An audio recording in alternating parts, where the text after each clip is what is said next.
దేవుని పరిశుద్ధమైన నామమునకు వందనాలు. దేవునికి మహిమ కలుగును గాక. ఈ రోజు దేవాది దేవుడు మనకు అనుగ్రహించే ఒక వాక్యంలో మనం వెళ్దాము. మరి కీర్తన గ్రంథము 16వ అధ్యాయం 11వ వచనంలో మనం చూసినట్లయితే, జీవ మార్గము నీవు నాకు తెలియజేసదు, నీ సన్నిధిలో సంపూర్ణ సంతోషం గలదు, నీ కుడి చేతిలో నిత్య సుఖములు గలవు. దేవునికి నామమునికి మహిమ కలుగును గాక. దావీదు రాజు గొప్ప రాజు. అయితే రాజుకి పొదువు అనేది ఏది ఉండదన్నమాట. రాజుకి ధనం అయితే పొదువు ఉండదు, బంగారం అయితే పొదువు ఉండదు, వజ్రం అంటే పొదువు ఉండదు. అయితే అలాంటి రాజుకు దేవాది దేవుని యొక్క ప్రేమ కావాలని ఈ దావీదు రాజు అనుకుంటున్నాడు. మనం ఈ యొక్క పరిస్థితుల్లో చూసుకున్నట్లు ఒక యవనస్తుడైనా, ఒక యవనస్తురాలైనా, ఒక పెద్ద వయసారైనా ఎవరైనా సరే ఏదో ఒక ఆశలో వాళ్ళు ఆనందిస్తూ ఉంటారు. వాళ్ళ యొక్క ఊహల్లో వాళ్ళు ఆనందిస్తూ ఉంటారు. అయితే ఒక కుమారుడికి తన తండ్రి ఏమైనా బహుమతి అనుగ్రహించాడంటే దానిలో వాడు సంతోషిస్తాడు. ఇలా నా తండ్రి నాకు బండి కొన్నాడని సంతోషిస్తాడు. లేకపోతే డబ్బు పెట్టి చాలా విధములైన సంతోషాలను మనిషి మరి కొనుక్కోగలడు. అయితే కారు కొనుక్కోగలడు, అలాగైతే కావలసిన ప్రతి ఒక్క వస్తువులు ఈ యొక్క ప్రతి ఒక్క మనిషి కొనుక్కోగలడు. అయితే దేవాది దేవుడు ఏం చెప్తున్నాడంటే, మీరు లోకాశల్లో ఉండొద్దు, మీరు లోకాశలో ఉంటే లోకంలోనే ఉండిపోతారు, మరి మీరు నా పట్ల ఆశ కలిగి ఉండండి అని దేవుడు చెప్తాడు. నువ్వు ఎప్పుడైతే దేవుడు ఎడల నీవు నీ దృష్టిని కనుపరిచి ఉన్నావో ఆయన చెప్తున్నాడు కదా ఈ యొక్క కీర్తన గ్రంథంలో, జీవ మార్గము నీవు నాకు తెలియజేసదు. దావీదు భక్తుడు అంటున్నాడు, ఏమని? జీవ మార్గం నాకు తెలుపు ప్రభువా అని దేవుణ్ణి అడుగుతూ ఉంటున్నాడు. అలాగే దావీదు ఒక భక్తుడు ఏమంటున్నాడంటే, ఆ యొక్క అధ్యాయంలో, దేవా నేను శరణుజొచ్చి ఉన్నాను, నన్ను కాపాడు, నీవే నన్ను సురక్షితంగా ఉంచుము అని అడుగుతున్నాడు. అయితే మరి క్షేమము దయచేయమని దావీదు భక్తుడు కూడా అడుగుతూ ఉన్నాడు. మొదటిది ఏంటి? ప్రభా నిన్నే నేను శరణుజొచ్చి ఉన్నాను. రెండవది, నీ క్షేమము నాకు అనుగ్రహించవా అని అడుగుతున్నాడు. అయితే శత్రు యొక్క భయంతో ఆ యొక్క క్షేమముని అడుగుతున్నాడు ఒక రాజు. అయితే ఇంకాను ఏమడుగుతున్నాడంటే, నాకు మరి ఎవరు లేరు, నా శరణు జోచవా దేవా, దేవా నన్ను శరణు జోచు ప్రభు అంటున్నాడు. శరణు అంటే ఏం జోచుతారంటే ఈ యొక్క అర్థం ఏంటంటే, నాకు ఎవరు లేరు, నేను ఎవరి మీద ఆధారపడలేను, నువ్వు తప్ప నాకు ఎవరు లేరు దేవా, నా యొక్క ప్రతి ఒక్క ఆశ వదిలేసుకొని నీలోనే నేను ఆనందిస్తాను ప్రభువా, నిన్నే వెంబడిస్తాను ప్రభువా దావీదు భక్తుడు. అయితే ఈ యొక్క దినాన్న దేవాదేవుడు ఏం చెప్తున్నాడంటే, నీ సన్నిధిలో సంపూర్ణ సంతోషం కలదు, నీ కుడి చేతిలో నిత్య జీవము సంతోషము కలదు, నీ కుడి చేతిలో ఏం కలుగును? నిత్య సుఖములు కలదు.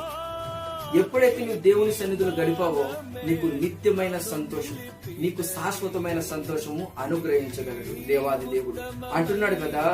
నీ సన్నిధిలో సంపూర్ణ సంతోషం. ఈ యొక్క దేవుని యొక్క సన్నిధిలో సంపూర్ణ సంతోషం ఏంటంటే, ఒకటి, ప్రార్థన చేయడంలో మనం ఆనందించగలం. రెండు, దేవుణ్ణి ఆరాధించడంలో మనం ఆనందించగలం.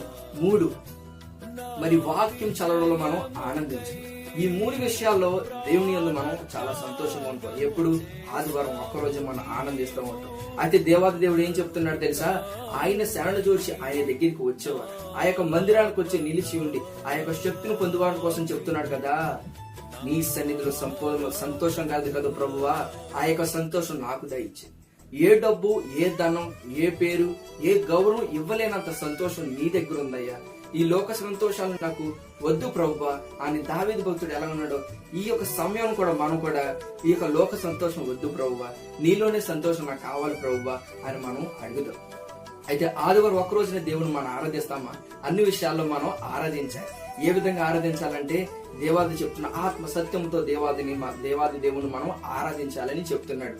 మరొకటి చెప్తున్నాడు, ఈ యొక్క వాక్యం ఏంటి, అసలు వాక్యం ఎక్కడి నుండి వచ్చింది మనం చూసుకున్నట్లయితే, యోహాను సువార్తలో 1వ అధ్యాయం 1వ వచనం సెలవిస్తాడు కదా, ఆది యందు వాక్యమును, ఆ వాక్యం దేవుడి యొద్ద నేను, ఆ వాక్యం దేవుడే. ఈ యొక్క వాక్యము దేవాది దేవుడు మాట మన ఎడలో ఉన్నప్పుడు మనకి సంపూర్ణ సంతోషం అనేది మనకు ప్రతి దినం కలుగుతూ ఉంటుంది.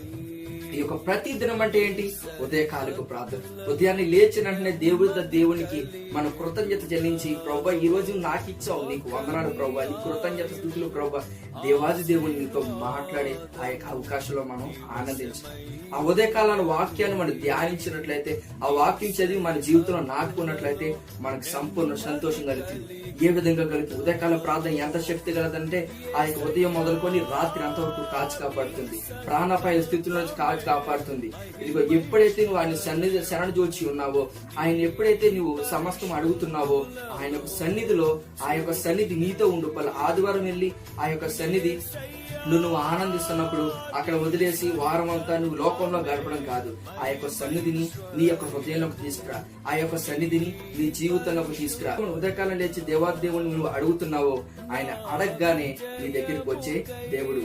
మరి అదే అనేక దినాల్లో మనం చూసుకున్నట్లయితే ఆనాటి భక్తుల్లో షద్రక్ మేషక్ అబేద్నెగో వీళ్ళందరూ మరి అనేక శ్రమలు పడుతున్నప్పటికన్నా, అగ్నిలో పడుతున్నప్పుడైనా, ఆ యొక్క అగ్నిగుండాల్లో వాడు పడిపోయినప్పుడు వాళ్ళు ఎంత బాధతో ఉన్నారు తెలుసా?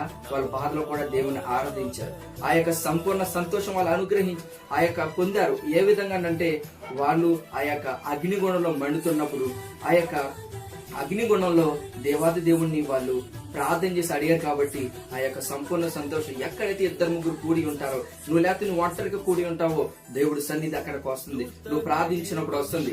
ఆ యొక్క దానియేలు సింహపు బోన్లో కూడా దేవాదేవుడు ఏ విధంగా కాపాడారో, అలాగే షడ్రక్ మేషక్ అబేద్నెగో ఎలాగైతే మరి అగ్నిగుండంలో పడారో, ఆ యొక్క శ్రమ మనుషులు అనుభవించడానికి కాదు, కానీ ఆ యొక్క ప్రార్థన చేసినప్పుడు ఆయన ఆ స్థలానికి దిగి వచ్చాడు. అక్కడ ఉన్నది ముగ్గురు కాదు, అక్కడ ఉన్నది నలుగురు. ఆ దేవాది దేవుడు అక్కడ వాళ్ళని నిలిచిపోజేసి వాళ్ళకి గొప్ప అద్భుతం చేశారు. అయితే మన ప్రార్థనలు సమస్తం జయించగలము. ఆ యొక్క జయించడంలో మనకి ఏ అపవాది కిరణం మన అంట రాదు, కానీ మన అంట దేవుని ఆశీర్వాదం వస్తుంది. దేవుని సన్నిధి మనలో నిలిచి ఉండిపోతుంది. ఆయన సన్నిధిలో, ఆయన యొక్క ప్రార్థనలో, ఆయన యొక్క వాక్యంలో మన నిత్యము ముందుకెళ్దాం. ఆ సంపూర్ణ సంతోషం మాకు అనుగ్రహించు ప్రభువా అన్న వేడుకుందాం.